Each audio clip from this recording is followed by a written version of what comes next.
Have you ever wondered why some people seem to evolve quietly, while others stay stuck in the same place, repeating the same frustrations, chasing the same approval, and never quite breaking through? Here's the truth most people miss. Real transformation doesn't happen when you're explaining yourself. It doesn't come from being louder, faster, or more visible. It happens in silence, in the moments no one sees, the early mornings, the disciplined decisions, the quiet work that rewires you from the inside out. And that's where Stoicism hits hardest, because it doesn't tell you to perform. It tells you to focus, to build inward strength so solid the world can't shake it. Today, we're diving into why silence isn't weakness, it's strategy, and how focusing on yourself without the need to be seen unlocks the kind of clarity and power most people never touch. The people who truly shape their lives, those rare individuals who reach a level of success that's not just external, but deeply internal, know something most of the world misses. They've tapped into a kind of wisdom that doesn't need an audience. They're not obsessed with sharing their every step or justifying their every choice. They don't live in explanation mode. While others are trying to win arguments, gain approval, or craft the perfect image, these people are quietly, relentlessly building. They move with a kind of calm certainty, the kind that comes from not needing validation. They've learned to find peace in progress and meaning in discipline. And the paradox, the less they say, the more powerful they seem. Because there's something magnetic about those who operate in silence. You can sense it when you're around them. Their presence speaks without words. You feel their focus, their clarity, their inner stillness, and none of it comes from trying to be impressive. Plato once said, "Wise men speak because they have something to say, fools because they have to say something." It's not about muting your voice. It's about making sure what you say is anchored in substance, not just noise. But what is it about silence that makes it so powerful? Is it just restraint? Is it simply avoiding small talk or staying out of drama? Not at all. Real silence, the kind that transforms you, isn't passive. It's not just the absence of speech, it's the presence of depth.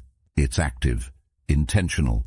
It's where awareness sharpens, where your thoughts settle, where your energy gathers and reorganizes. It's not empty, it's full of insight, of potential, of clarity. When you step away from the constant stimulation of the world, your brain doesn't shut down, it switches gears. It begins to operate differently. In that stillness, something incredible happens. You begin to see yourself clearly. The fog lifts. The path ahead starts to reveal itself, not because someone else handed it to you, but because you finally created space for it to emerge. Carl Jung captured this perfectly. Who looks outside dreams. Who looks inside awakes. In silence you wake up to your own patterns. You hear the stories you've been repeating in your mind. You confront the discomforts you've numbed with noise. And that's why most people avoid it. Because silence is honest. It doesn't let you hide. In silence, your doubt shows up. Your guilt. Your insecurity.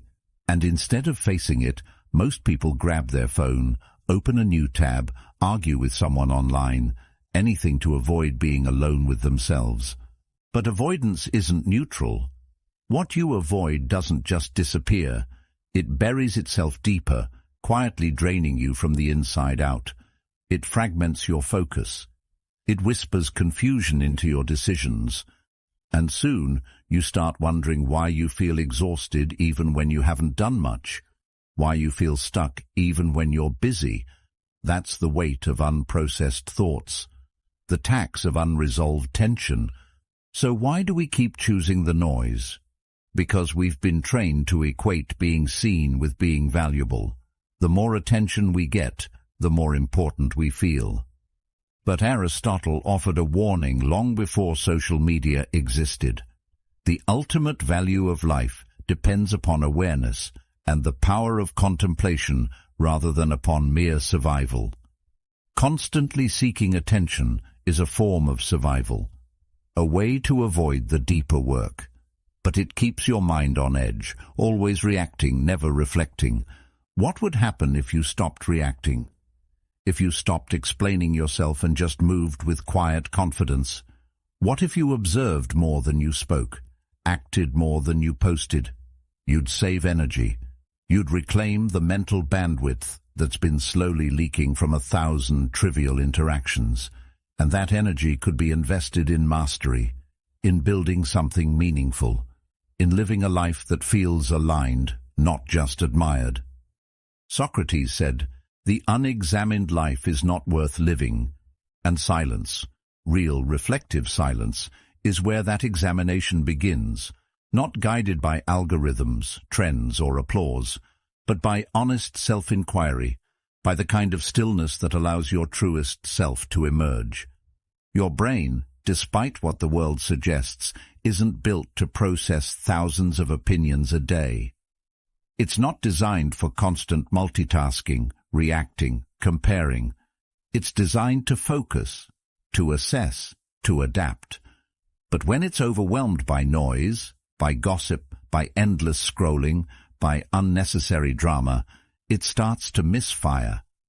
You stop thinking clearly, you stop feeling grounded, you lose the edge that once made you decisive, sharp, and purposeful. And what's the real cost? Not just tiredness, not just distraction. You lose your intuition. You dull the very instinct that once helped you make bold moves. That slow erosion of inner clarity is far more dangerous than any single failure, because without clarity, you don't trust yourself, you hesitate, you second-guess. But what if you chose a different path? What would your life look like if you reclaimed your attention and redirected it inward? What kind of person would you become if your identity was built not on how the world sees you, but on how deeply you know yourself? What kind of progress could you make if you didn't need it to be loud?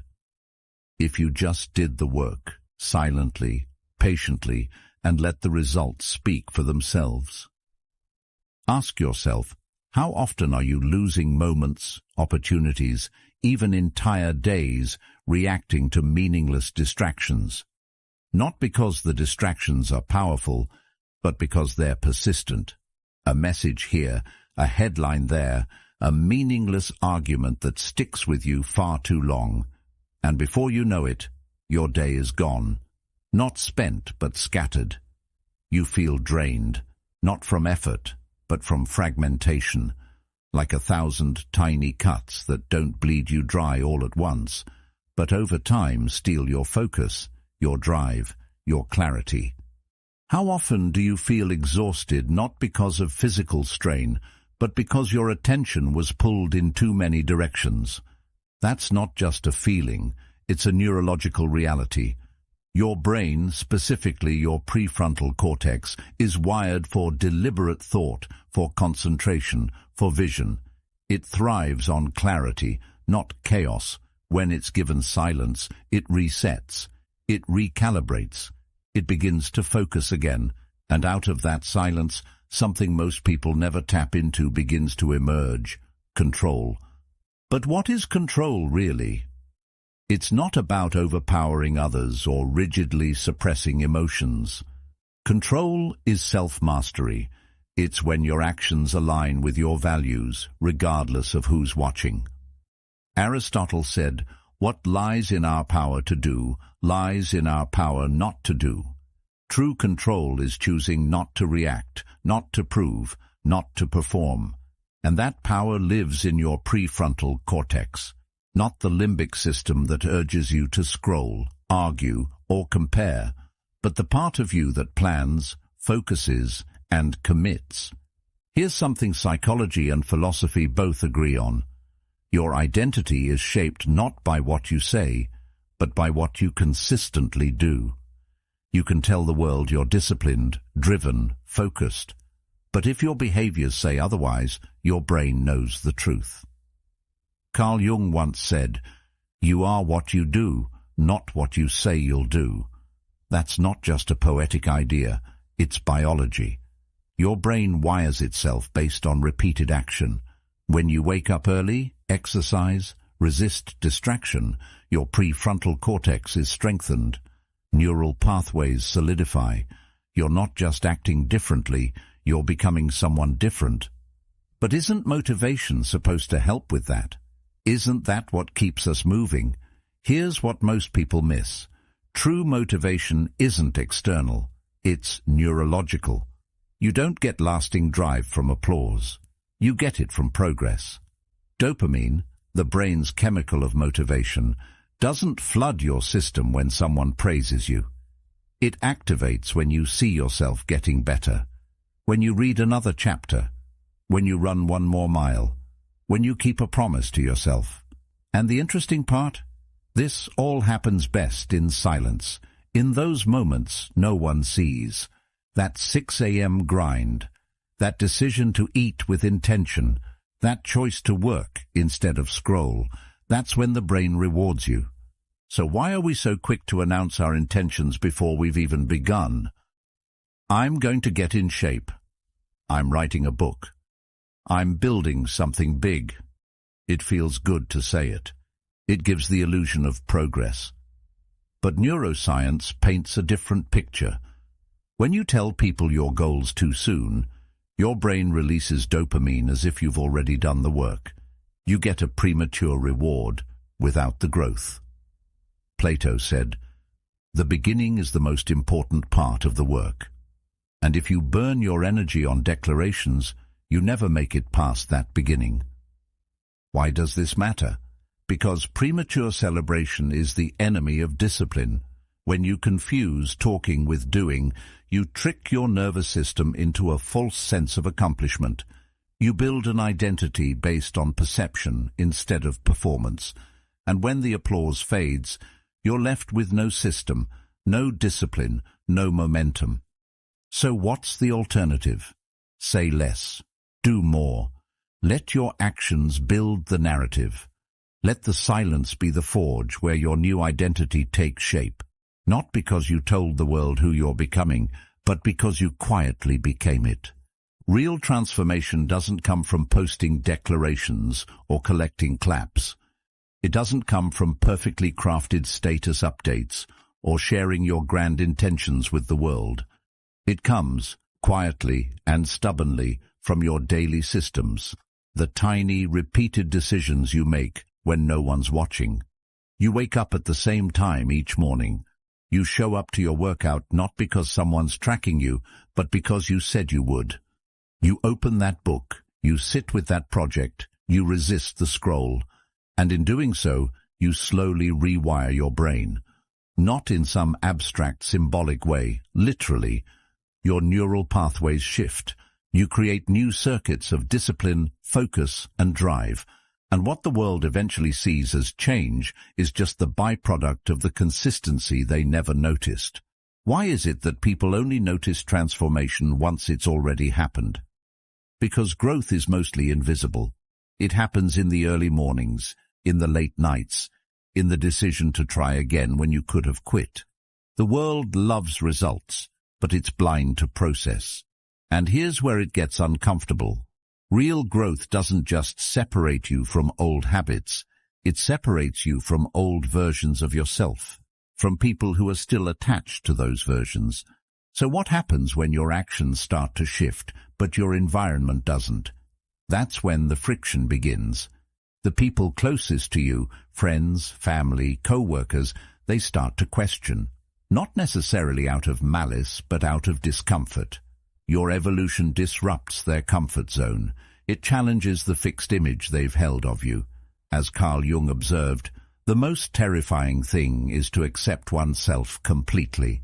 And by stepping into a new self, you're forcing others to reconsider who you are, and maybe who they are too. Can you handle that? Can you remain silent in the face of confusion, criticism, or even mockery? Can you walk your path without needing applause for each step? Because if you can, something rare and powerful happens. You stop needing permission. You stop waiting to be understood. And in doing so, you become internally untouchable. You develop a kind of resilience that isn't reactive, it's rooted. Not because you never feel doubt, but because you've trained yourself to keep moving forward in the silence, despite it. This is what Stoic philosophers meant by strength of character. Marcus Aurelius wrote, "Waste no more time arguing what a good man should be one." There's no need to advertise who you're becoming, no need to justify your standards or narrate your discipline. Just be it, quietly, consistently. Look back through history and you'll see a pattern. The people who left a lasting impact didn't waste their energy explaining every move. They focused on execution, on becoming, on delivering. Think about it. Lions don't announce their presence in the jungle. They stalk in silence, focused, lethal, patient. Surgeons don't yell during an operation.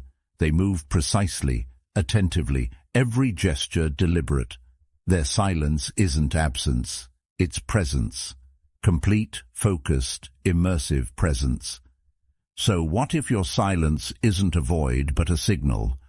What if it's not a lack of expression but the highest form of discipline? The kind that doesn't beg to be seen because it already knows its value. The kind that doesn't chase applause because its reward is the quiet momentum building beneath the surface. That's the kind of silence that transforms. That's the kind that eventually speaks so loudly, no words are needed at all. And the question is, are you willing to become that person, even if no one claps? Attention isn't just focus. It's energy, real biological energy. And like any form of energy, it runs out. You only get so much of it in a day. Your brain runs on neurotransmitters like norepinephrine and acetylcholine, the chemicals that fuel your ability to concentrate, plan, and act with purpose. But they're not limitless. Every time you check your phone for no reason, every time you open 5 tabs and don't commit to one, every time you argue just to prove a point, you're spending that energy. Little by little, distraction robs you of the mental clarity you could have invested in building something real, something that matters. How often do we give away our best hours to things that don't feed us, that don't challenge us, grow us, or move us forward? It's almost automatic. But what if you chose silence instead? What if, in a moment of temptation, you paused, not out of avoidance, but as an act of power? That pause is everything, because when you choose silence, you're choosing clarity. You give your brain the breathing room it desperately needs to start operating from a place of strategy instead of stress. You allow your mind's deeper layers, those responsible for long-term thinking, creativity and identity formation, to step in and lead. And here's the irony.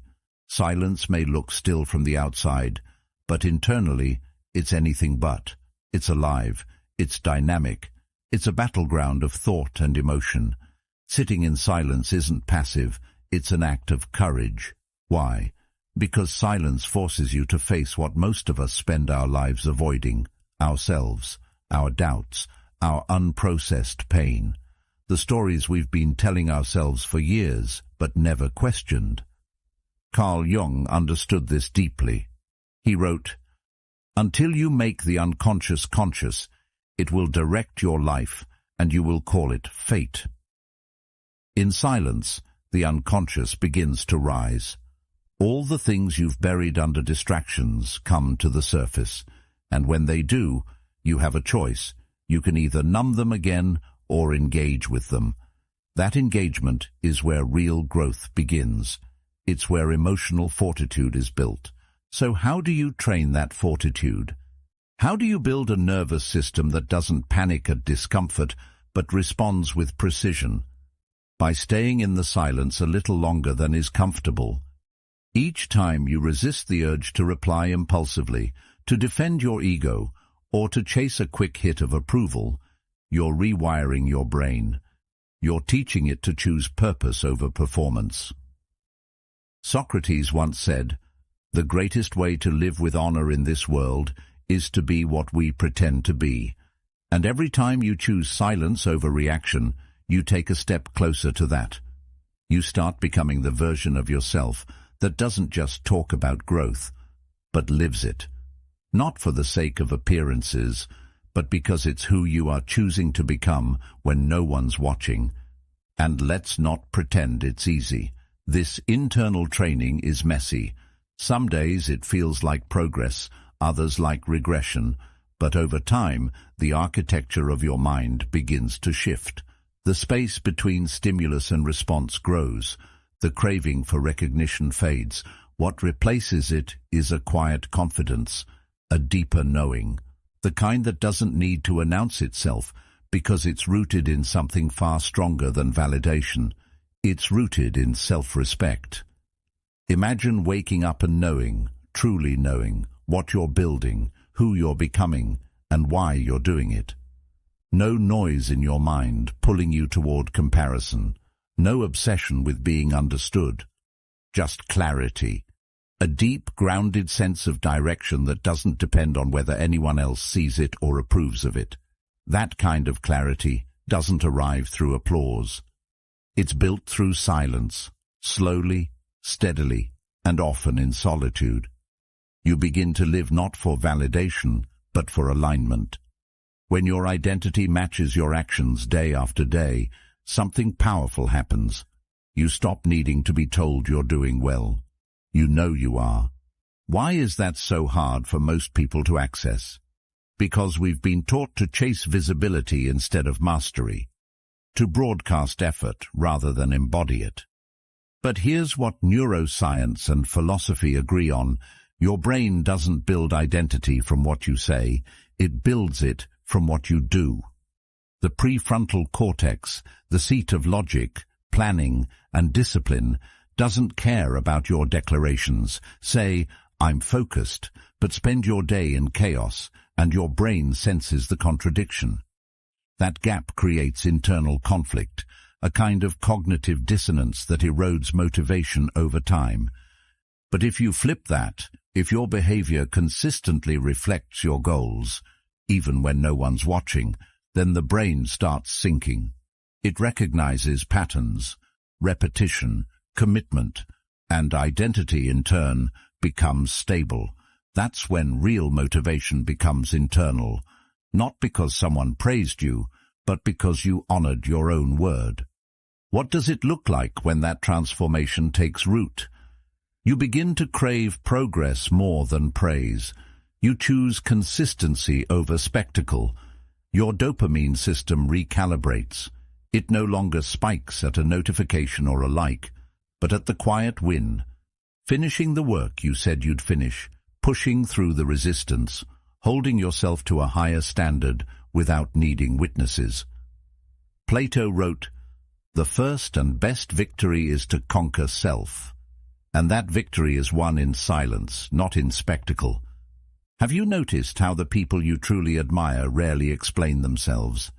They don't waste energy defending their process or detailing their every move. They let the work speak. Their focus is razor sharp, their discipline evident, not through slogans or statements, but through the results they consistently produce. That's not just confidence, it's clarity. And clarity, as it turns out, is one of the most powerful psychological tools we have. So why do they choose silence? Because it protects something far more valuable than public perception. It protects bandwidth. Every time you defend your choices, you spend mental energy that could have been used to refine them. Every time you explain your vision to someone who doesn't understand it, you dilute your own focus.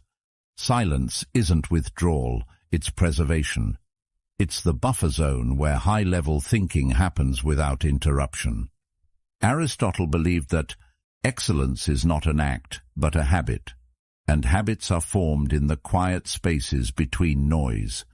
They're formed in the decisions no one else sees, in the discipline that never gets posted, in the hours of repetition that yield no instant gratification, But over time, that repetition becomes reality. That reality becomes identity. And that identity becomes power. The kind that no one can take away, because it wasn't built for them in the first place. Transformation, therefore, isn't some grand cinematic moment where everything shifts.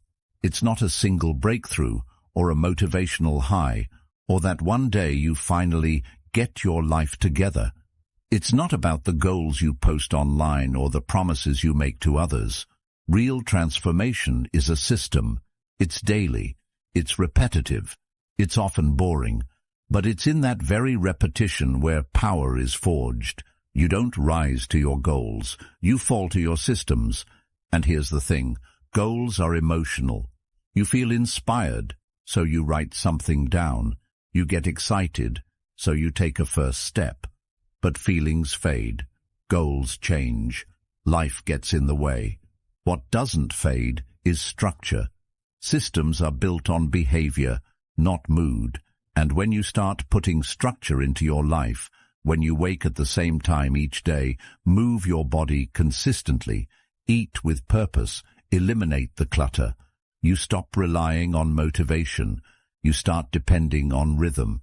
And rhythm is far more reliable than inspiration. Why is this so important? Because without structure, your mind wanders. Your emotions take the wheel. And that leads to inconsistency, which is the enemy of identity. As Aristotle wrote, we are what we repeatedly do. Excellence, then, is not an act, but a habit. You don't become excellent by having excellent thoughts. You become excellent by building habits that support the kind of person you want to be, one action at a time. And it starts with the body. There's a reason the Stoics trained themselves physically as much as mentally. They understood that discipline in the body translates to discipline in the mind. When you train, you're not just improving your health, you're reshaping your relationship to effort. You're learning to show up even when you don't feel like it. You're learning to endure discomfort, to push past resistance, to stay the course without needing immediate reward. That's not vanity, that's inner development. But let's be honest, the beginning is hard. Silence feels unnatural at first. Routine feels restrictive. You'll want to break it. You'll want to prove to someone that you're working hard. You'll want to shout your progress, to gain approval. But that's the trap. Carl Jung once said, your vision will become clear only when you look into your own heart. Silence isn't absence, it's presence. When you remove the distractions, the noise, the endless performance, you're left with you. And that's where real transformation begins. The more you sit in that discomfort, the more your mind adapts. Slowly, you stop craving the noise. The urgency fades. The fear of being unseen dissolves. And what's left is this quiet, powerful presence. Steady, focused, clear. You start making decisions that are aligned. You stop explaining yourself to people who never took the time to understand you in the first place. You walk your path, not because people are watching, but because it's your path. Have you ever noticed that the people who carry real gravity in a room are often the quietest? It's not about charisma, it's about coherence. They aren't fragmented, they aren't performing. They've done the internal work, and it shows. They've chosen silence, not as withdrawal, but as refinement, as control. Socrates believed that the secret of change is to focus all of your energy not on fighting the old, but on building the new. That's exactly what silence allows. Eventually, your quiet consistency becomes impossible to ignore, but by then, the recognition won't matter. You'll already be living from a place of internal reward. You won't need applause to know you're on the right path. The peace you feel, the strength you carry, the clarity you protect, that will be your reward.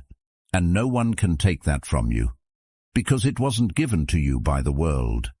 It was earned in silence. And in the end, that's what real transformation looks like. Not loud, not dramatic, but steady, rooted, deliberate, built from the inside out. Silence isn't weakness. It's where real strength begins. It's in those quiet moments, when no one's watching, that you shape the version of yourself the world eventually can't ignore. You don't need to announce every step.